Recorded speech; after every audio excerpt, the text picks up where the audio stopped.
La créatrice ougandaise Gloria Wavamuno s'inspire des tissus et des styles de son pays pour créer sa propre marque qui est fabriquée et vendue à Kampala. Ses collections ont déjà fait sensation dans les défilés de mode occidentaux, de Londres à New York, mais elle est aujourd'hui confrontée à son plus grand défi, organiser la toute première semaine de la mode à Kampala et attirer l'attention sur cette industrie naissante en Afrique de l'Est.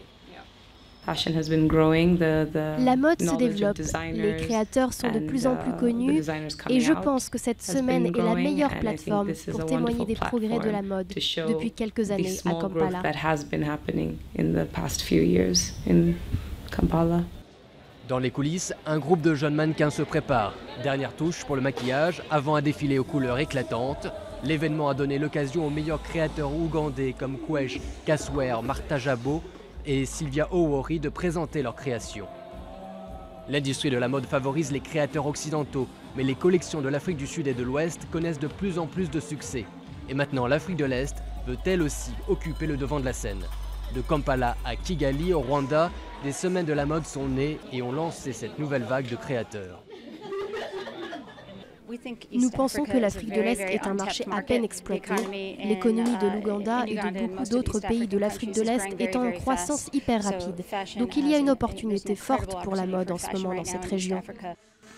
Malgré le kaléidoscope de collections qui émerge, il reste du travail. Assurer le contrôle de qualité, respecter les délais, développer le réseau de production nécessaire pour que l'industrie soit prise au sérieux.